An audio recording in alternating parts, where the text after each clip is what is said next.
Isang lihim na paglipad patungong Moscow. Isang leader ng Iran na hindi pa nakikita sa publiko matapos ang isang brutal na strike. Habang nagbabantaan ng Iran at Israel at nagkakagulo ang mga barko sa Strait of Hormuz. Sabay namang nagpapakawala ng missiles ang North Korea sa kabilang panig ng mundo. Ano nga ba ang tunay na nangyayari sa likod ng digmaang ito? Bago tayo mag-umpisa, baka pwede pa like ng video na ito. Malaking bagay na to sa aming mga content creators. Maraming salamat po.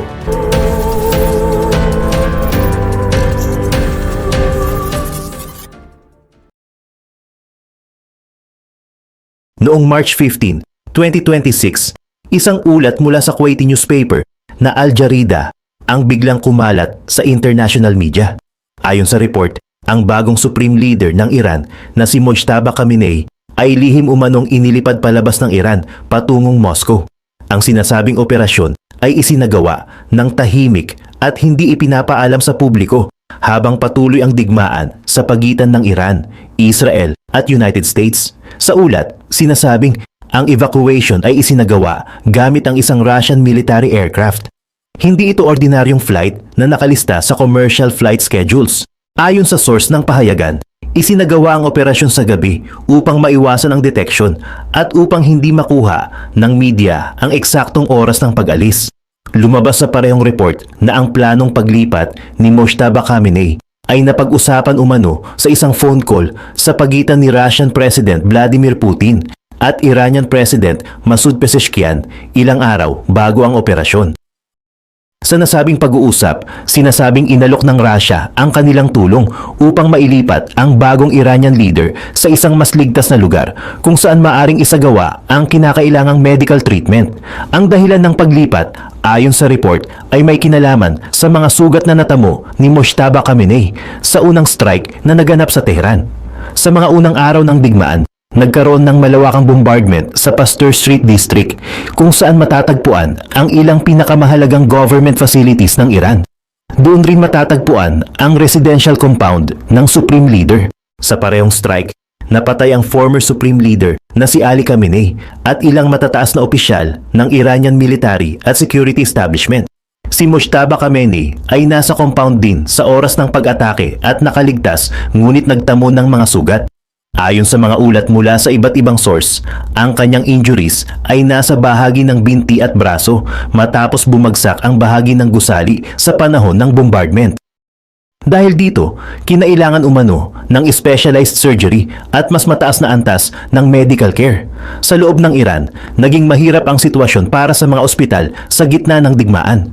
Maraming medical facilities ang naapektuhan ng airstrikes at may pangamba ang Iranian leadership na maaaring targetin ang anumang ospital kung saan matutukoy na naroon ang bagong supreme leader. Dahil dito, ayon sa ulat ng Al Jarida, napagdesisyunan na ilabas siya ng bansa upang maiwasan ang anumang follow-up attack. Ang Russia ang sinasabing nag-alok ng secure facility kung saan maaaring isagawa ang operasyon.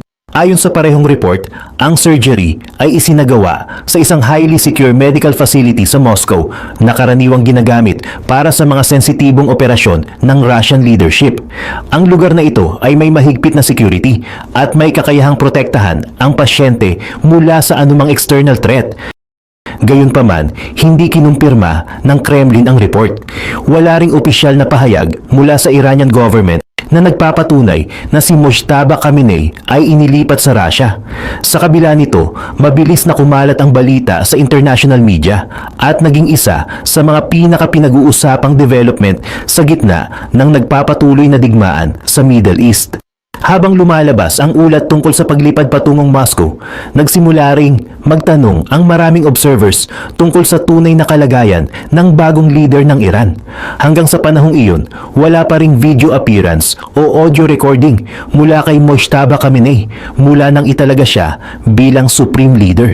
Ang kakulangan ng public appearance ay lalo pang nagpalakas sa mga haka-haka tungkol sa kanyang kalusugan at sa tunay na estado ng pamumuno sa loob ng Iran. Habang nagpapatuloy ang digmaan sa rehiyon, ang ulat tungkol sa paglipad ni Mojtaba Khamenei patungong Moscow ay nagdagdag ng panibagong layer ng uncertainty sa sitwasyon. Para sa maraming analyst, ang balitang ito ay hindi lamang tungkol sa medical evacuation ng isang leader. Ito rin ay indikasyon ng lumalalim na relasyon sa pagitan ng Iran at Russia sa gitna ng isang lumalawak na geopolitical conflict. At habang patuloy ang mga ulat at haka-haka tungkol sa kanyang kalagayan, nananatiling hindi malinaw kung kailan muling makikita sa publiko ang bagong supreme leader ng Iran. Ang tanong ngayon ng maraming bansa ay kung sino ang tunay na nagdedesisyon sa loob ng Tehran habang ang digmaan ay patuloy na lumalawak sa rehiyon. Habang kumakalat ang ulat tungkol sa posibleng paglipad ni Mojtaba Khamenei patungong Moscow, napansin ng maraming analysts at observers ang isang bagay na lalong nagpapataas ng mga tanong. Wala pa ring direktang pagpapakita ang bagong supreme leader ng Iran sa publiko. Sa mga ganitong sitwasyon, karaniwang lumalabas agad sa telebisyon ang leader ng bansa upang ipakita na kontrolado niya ang sitwasyon. Lalo na sa Iran, kung saan mahalaga ang simbolo ng leadership sa gitna ng krisis. Ngunit sa pagkakataong ito, hindi iyon nangyari. Noong March 12, inilabas ang unang mensahe na iniuugnay kay Mojtaba Khamenei. Ang mensahe ay hindi isang video address. Sa halip, binasa lamang ito ng isang news anchor sa Iranian State Television habang ipinapakita sa screen ang isang larawan ng bagong supreme leader. Ang format na ito ay agad napansin ng mga international observers. Para sa kanila, ang kawalan ng video appearance ay hindi pangkaraniwan sa ganitong kalaking political transition. Sa mensaheng binasa sa telebisyon, ipinahayag ni Mojtaba Khamenei na magpapatuloy ang Iran sa pagharap sa mga pag-atake ng United States at Israel. Binanggit din niya na ang bansa ay may karapatang ipagtanggol ang sarili laban sa anumang agresyon. Gayunpaman, kahit lumabas ang pahayag na iyon, hindi pa rin nito nasagot ang tanong tungkol sa tunay na kalagayan ng bagong leader. Habang tumatagal ang katahimikan mula sa kanyang panig, patuloy na lumalabas ang iba't ibang ulat mula sa iba't ibang source. May mga Iranian officials na nagsasabing maayos ang kanyang kondisyon at aktibo siyang namamahala sa mga desisyon ng gobyerno. May ibang report naman na nagsasabing siya ay sugatan at patuloy na ginagamot matapos ang strike sa Tehran. Ang mga conflicting reports na ito ay nagdulot ng malaking information war sa pagitan ng iba't ibang bansa at media organizations. Ang bawat panig ay may sariling version ng mga pangyayari. Sa loob ng Iran, mahigpit ang kontrol ng government sa media coverage tungkol sa kalagayan ng bagong supreme leader. Walang detalyadong medical report na inilabas sa publiko at wala ring independent confirmation mula sa mga international observers. Sa labas ng Iran, patuloy namang sinusubukan ng mga intelligence agencies na alamin ang tunay na sitwasyon. Ang kawalan ng malinaw na impormasyon ay nagbigay ng pagkakataon sa iba't ibang speculation na kumalat sa international media. Habang nangyayari ito, patuloy ang military operations sa iba't ibang bahagi ng Middle East. Ang digmaan ay hindi tumigil kahit na may malaking pagbabago sa leadership ng Iran. Para sa maraming analyst, ang tanong ngayon ay hindi lamang kung nasaan si Mojtaba Khamenei, kundi kung sino ang aktwal na namamahala sa Iranian government habang hindi pa siya nagpapakita sa publiko. Sa loob ng power structure ng Iran, may isang institusyon na may kakayahang punan ang anumang leadership gap sa panahon ng krisis. Ito ay ang Islamic Revolutionary Guard Corps o mas kilala bilang IRGC. Habang lumalabas ang mga ulat tungkol sa kalagayan ng bagong supreme leader, nagsisimula ring makita ng mga observers ang mas malaking papel ng IRGC sa pagpapatuloy ng operasyon ng Iranian state. At sa mga susunod na araw, may isang development sa loob ng Tehran na lalo pang nagpalakas sa paniniwala na may nangyayaring mahalagang bagay sa likod ng mga saradong pinto ng Iranian government. Sa loob ng Tehran, may isang development na unti-unting napansin ng ilang lokal na source at foreign observers. Sa historic district ng lungsod, may isang ospital na biglang nagkaroon ng hindi pangkaraniwang security presence. Ito ang Sina University Hospital. Sa mga unang araw ng March, may mga ulat na nagsasabing isang buong wing ng ospital ang isinara at nilagyan ng mahigpit na security perimeter. Ang lugar ay binantayan ng mga armadong personnel mula sa Islamic Revolutionary Guard Corps. Hindi pinapayagan ng media at maging ang ibang hospital staff ay hindi basta nakakalapit sa sealed section. Ang mga pasyente sa ibang bahagi ng ospital ay inilipat sa ibang ward at may mga checkpoint na inilagay sa mga entrance ng building. Ang mga sasakyang papasok at lalabas sa compound ay dumadaan sa masusing inspection. Hindi nagbigay ng opisyal na pahayag ang Iranian government tungkol sa kung ano ang eksaktong nangyayari sa loob ng ospital. Walang inilabas na detalye kung sino ang pasyente sa secure area. Gayunpaman, may mga source na nagsasabing ang medical team na naka-assign sa sealed wing ay pinamumunuan mismo ng Iranian Health Minister na si Mohammad Reza Safarghandi. Bukod sa pagiging opisyal ng gobyerno, kilala rin siya bilang isang experienced trauma surgeon. Ang involvement ng isang high-ranking official sa isang medical procedure ay agad nakatawag ng pansin sa mga analyst. Para sa maraming observers, may dalawang posibilidad kung bakit ganon kahigpit ang security sa ospital. Ang una ay may ginagamot na high-profile political figure. Ang ikalawa ay may ginagamot na military leader na kritikal ang kondisyon. Sa mga sumunod na araw, patuloy na binantayan ng mga intelligence agencies ang anumang indikasyon kung sino ang maaaring naroon sa sealed section ng ospital. May ilang impormasyon na lumabas mula sa mga source na nagsasabing may pasyente na may malubhang injuries mula sa structural collapse matapos ang bombardment sa Tehran. Hindi kinumpirma ng Iranian authorities ang mga ulat na ito. Ngunit habang nagpapatuloy ang lockdown sa ospital, lalo lamang lumalakas ang mga tanong tungkol sa tunay na kalagayan ng bagong supreme leader ng Iran. Sa labas ng bansa, ang kawalan ng malinaw na impormasyon ay nagbigay ng pagkakataon sa iba't ibang speculation. Habang nangyayari ang mga development na ito sa loob ng Tehran, patuloy namang nagbabago ang sitwasyon sa regional conflict. Ang mga military operations ay hindi huminto at ang tensyon sa pagitan ng Iran, Israel at United States ay patuloy na tumataas. Sa gitna ng lumalalang sitwasyon, may isa pang development na nagdagdag ng panibagong layer ng tensyon sa rehiyon. Sa Israel, isang pahayag mula sa Iranian military ang nagbigay ng direktang banta laban sa pinakamataas na leader ng bansa. Habang patuloy ang mga tanong tungkol sa kalagayan ng bagong leader ng Iran, isang matapang na pahayag mula sa Iranian military ang lalong nagpainit sa tensyon sa pagitan ng Tehran at Tel Aviv.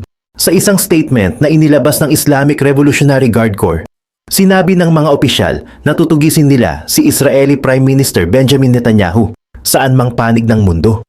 Ang pahayag na ito ay inilabas ilang araw matapos ang mga ulat tungkol sa strike sa Tehran at ang pagbabago sa leadership ng Iran. Ayon sa IRGC, ang mga pangyayari sa Iran ay hindi lamang isang military attack, kundi isang direktang pag-target sa political leadership ng bansa. Para sa Iranian military leadership, ang ganitong uri ng pag-atake ay may katumbas na responsibilidad na gumanti. Ang mensahe ng IRGC ay mabilis na kumalat sa international media at agad na naging headline sa maraming bansa. Ang direktang pagtukoy sa isang sitting prime minister bilang target ng paghihiganti ay isang hakbang na bihirang marinig sa mga opisyal na military statement. Sa Israel, ang pahayag ay tinuring na seryosong security threat. Agad na nagkaroon ng mas mahigpit na security measures para sa Israeli Prime Minister at sa ilang matataas na opisyal ng gobyerno. Kasabay nito, patuloy ding naglalabas ng mga pahayag si Netanyahu laban sa Iranian leadership. Sa ilang public remarks, binanggit niya na mananagot ang Iran sa anumang pag-atake laban sa Israel. Ang palitan ng mga pahayag na ito ay nagdagdag sa takot na ang conflict sa pagitan ng dalawang bansa ay maaaring lumala pa. Habang tumitindi ang tensyon, may isa pang development na biglang kumalat sa social media at ilang media outlet. May mga balita na nagsasabing si Netanyahu ay napatay o nasugatan sa isang Iranian attack. Ang mga ulat na ito ay mabilis kumalat online at naging usapan sa iba't ibang bansa. Sa gitna ng lumalalang digmaan at ng mga banta ng paghihiganti, ang ganitong uri ng balita ay nagdulot ng malaking pag-aalala sa loob at labas ng Israel. Ngunit makalipas lamang ang ilang oras, may isang video na lumabas na nagbigay ng malinaw na sagot sa mga kumakalat na rumor. Makaraan lamang ang ilang oras matapos kumalat ang mga ulat tungkol sa umano'y pagkamatay o pagkakasugat ni Benjamin Netanyahu. Isang video ang lumabas sa kanyang opisyal na Telegram account. Sa video, makikita ang Israeli Prime Minister na nakaupo sa isang cafe sa labas ng Jerusalem. Kasama niya ang isa sa kanyang aide habang nag-uusap sila sa isang maliit na mesa. Sa eksena, makikita si Netanyahu na may hawak na tasa ng kape habang tila kalmado ang kanyang kilos. Tinanong siya ng kanyang aide tungkol sa mga kumakalat na balita online na nagsasabing siya ay napatay o nasugatan. Sa sagot ni Netanyahu, nagbiro siya tungkol sa rumor. Sinabi niyang crazy siya sa kape at idinagdag niyang crazy rin siya sa kanyang mga kababayan. Ang maikling video na iyon ay agad kumalat sa iba't ibang media platform. Para sa maraming observers, malinaw ang mensahe ng video. Buhay at maayos ang kalagayan ng Israeli Prime Minister. Upang tiyakin ang authenticity ng footage, sinuri ng ilang news organizations ang lokasyon ng cafe kung saan ito kinunan. Ikinumpara nila ang interior ng lugar sa mga lumang larawan at video na dating kuha sa parehong cafe. Matapos ang verification, kinumpirma ng mga reporter na ang video ay tunay at kinunan sa labas ng Jerusalem. Ang paglabas ng video ay agad nagpatigil sa mga rumor tungkol sa kalagayan ni Netanyahu, ngunit hindi nito nabawasan ang tensyon sa pagitan ng Israel at Iran, habang patuloy ang palitan ng mga pahayag at banta sa pagitan ng dalawang bansa. May isa pang grupo sa Middle East na naglabas ng pahayag tungkol sa lumalawak na digmaan. Sa Gaza, ang militant group na Hamas ay nagbigay ng kanilang sariling posisyon tungkol sa sitwasyon sa pagitan ng Iran, Israel at United States. Habang patuloy ang palitan ng mga pahayag sa pagitan ng Iran at Israel, isang panibagong development ang lumabas mula sa Gaza. Naglabas ng opisyal na pahayag ang militant group na Hamas tungkol sa sitwasyon sa Middle East. Sa kanilang statement, sinabi ng grupo na may karapatan ng Iran na ipagtanggol ang sarili laban sa mga pag-atake ng United States at Israel. Ayon sa Hamas, ang mga military strikes laban sa Iran ay isang agresyon na maaaring magdulot ng mas malawak na destabilization sa rehiyon. Gayunpaman, may isang mahalagang bahagi ng kanilang pahayag na agad napansin ng mga analyst. Hinimok ng Hamas ang Iran na huwag targetin ang mga kalapit na bansa sa Middle East. Ayon sa kanila, mahalagang maiwasan ang paglawak ng digmaan sa ibang bahagi ng rehiyon dahil maaaring madamay ang mas maraming bansa at sibilyan. Ito ang unang pagkakataon na nagkomento ang Hamas tungkol sa military strategy ng Iran sa kasalukuyang conflict. Sa mga nakaraang linggo, ipinahayag na ng grupo ang kanilang solidarity sa Tehran, ngunit iniiwasan nilang magbigay ng direktang payo tungkol sa kung paano dapat kumilos ang Iranian leadership. Para sa ilang analyst, ang pahayag na ito ay nagpapakita na kahit ang mga grupong kaalyado ng Iran ay may pangamba na ang digmaan ay maaaring lumawak pa sa buong Middle East. Sa parehong panahon, may isa pang development na nagaganap sa rehiyon. Sa Lebanon, nagkaroon ng palitan ng mga pag-atake sa pagitan ng Israeli forces at ng militant group na Hezbollah. Ang Hezbollah ay isa sa mga grupong malapit sa Iran at matagal ng bahagi ng tinatawag na Axis of Resistance sa rehiyon. Samantala, sa Yemen, nagpahayag din ng suporta ang Houthi movement sa Iran. Bagaman, wala pang malinaw na indikasyon kung magpapatuloy sila sa kanilang mga pag-atake sa mga barkong dumadaan sa Red Sea. Habang dumarami ang mga pahayag at galaw mula sa iba't ibang grupo sa Middle East, nagiging mas malinaw na ang conflict ay hindi lamang tungkol sa dalawang bansa. Ang sitwasyon ay unti-unting nagiging isang mas malawak na regional crisis na maaaring makaapekto sa global stability. At habang abala ang mga bansa sa Middle East sa lumalalang tensyon, may isa pang pangyayari sa kabilang panig ng mundo na nagbigay ng bagong dahilan para mag-alala ang international community. Habang abala ang international community sa lumalalang sitwasyon sa Middle East, isang bagong development ang naganap sa East Asia na agad nakakuha ng pansin ng mga defense officials sa rehiyon. Noong March 14, 2026, naglunsad ang North Korea ng sunod-sunod na ballistic missiles mula sa western coast ng bansa. Ayon sa military officials ng South Korea, humigit kumulang 10 missiles ang pinakawalan sa loob ng maikling panahon. Ang mga missile ay lumipad ng humigit kumulang 300 at 40 kilometro bago bumagsak sa dagat sa labas ng Exclusive Economic Zone ng Japan. Kinumpirma rin ng Japanese Defense Ministry na maraming ballistic missiles ang nakita nilang inilunsad mula sa teritoryo ng North Korea. Para sa mga defense analysts, hindi pangkaraniwan ang dami ng missiles na sabay-sabay na pinakawalan. Sa karamihan ng mga nakaraang tests ng North Korea, karaniwang 1 hanggang 3 missiles lamang ang inilulunsad sa isang pagkakataon. Ang ganitong uri ng barrage ay bihirang mangyari at kadalasang ginagamit upang ipakita ang kakayahan ng isang bansa na magsagawa ng coordinated missile strikes.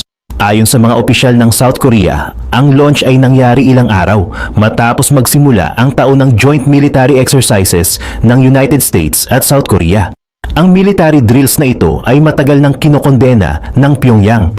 Para sa North Korean government, ang mga exercises ay parang rehearsal para sa isang posibleng invasion ng kanilang bansa. Sa Japan, agad na naglabas ng pahayag ang defense minister at sinabi na patuloy nilang binabantayan ang sitwasyon. Inutusan niya ang mga military at intelligence agencies na ipagpatuloy ang surveillance at pagkuha ng impormasyon tungkol sa mga missile launch. Ayon sa Japanese officials, ang mga ballistic missile test ng North Korea ay nagdudulot ng banta sa seguridad ng rehiyon at sa international community. Ang pangyayaring ito ay naganap sa panahon na mataas na ang tensyon sa iba't ibang bahagi ng mundo. Habang nagpapatuloy ang digmaan sa Middle East, ang missile barrage ng North Korea ay nagpaalala sa maraming bansa na may iba pang geopolitical flashpoints na maaaring magdulot ng bagong krisis sa international security. Sa gitna ng mga pangyayaring ito, patuloy ang pagtaas ng pag-aalala ng mga world leaders na ang magkakahiwalay na tensyon sa iba't ibang rehiyon ay maaaring sabay-sabay na lumala. At habang ang mga bansa ay patuloy na nagmamasid sa mga military developments sa Middle East at East Asia, nananatiling hindi malinaw kung kailan bababa ang tensyon sa dalawang rehiyong ito. Habang sabay-sabay na tumataas ang tensyon sa iba't ibang bahagi ng mundo, isa pang critical na development ang lumitaw sa Persian Gulf. Sa mga sumunod na araw, matapos ang mga military strike at batuhan ng mga banta, naglabas ng pahayag ang Iranian leadership tungkol sa Strait of Hormuz. Ayon sa kanilang posisyon, ang waterway na ito ay maaaring gamitin bilang strategic leverage laban sa mga bansang sangkot sa pag-atake laban sa Iran. Ang Strait of Hormuz ay isang makitid na daanan ng mga barko sa pagitan ng Persian Gulf at Gulf of Oman. Dito dumadaan ang malaking bahagi ng oil exports mula sa Middle East. Ayon sa mga energy analysts, halos 20% ng global oil supply ang dumadaan sa rutang ito araw-araw. Dahil dito, anumang tensyon sa lugar ay agad nakakaapekto sa international energy markets. Matapos ang mga pahayag mula sa Tehran, nagsimulang maging mas maingat ang ilang shipping companies na dumadaan sa waterway. May mga tanker na nagdesisyong maghintay sa labas ng Persian Gulf habang sinusuri ang sitwasyon sa rehiyon. Kasabay nito, naglabas din ng warning ang United States tungkol sa posibleng epekto ng anumang pagtatangkang harangin ang shipping lanes sa Strait of Hormuz. Ayon sa mga opisyal sa Washington, patuloy nilang binabantayan ang galaw ng Iranian Naval Forces sa lugar. Nagkaroon din ng panawagan mula sa United States sa kanilang mga kaalyado na palakasin ang presensya ng kanilang naval forces sa rehiyon upang tiyakin na mananatiling open ang international shipping routes. Ang mga bansang may malaking interes sa stability ng energy supply, kabilang ang ilang bansa sa Europe at Asia, ay nagsimulang makipag-ugnayan sa isa't isa upang pag-usapan ang posibleng epekto ng krisis. Sa global oil market, nagkaroon ng agarang reaksyon ang mga investors at traders. Ang presyo ng langis ay nagsimulang tumaas dahil sa pangamba na maaaring maapektuhan ang supply kung lalala ang tensyon sa Strait of Hormuz. Para sa maraming analyst, ang sitwasyon sa waterway na ito ay isa sa pinakamahalagang development sa gitna ng kasalukuyang digmaan. Kahit na walang direktang labanan na nagaganap sa mismong lugar, ang posibilidad na maantala ang daloy ng langis ay may malaking implikasyon sa global economy. Habang nagpapatuloy ang mga diplomatic at military developments sa Persian Gulf, patuloy ring sinusubaybayan ng international community ang bawat galaw ng mga pangunahing bansa sa conflict. At sa gitna ng lumalawak na geopolitical tension, unti-unting nagiging malinaw na ang epekto ng digmaan ay hindi na lamang limitado sa battlefield, kundi umaabot na rin sa ekonomiya at seguridad ng buong mundo.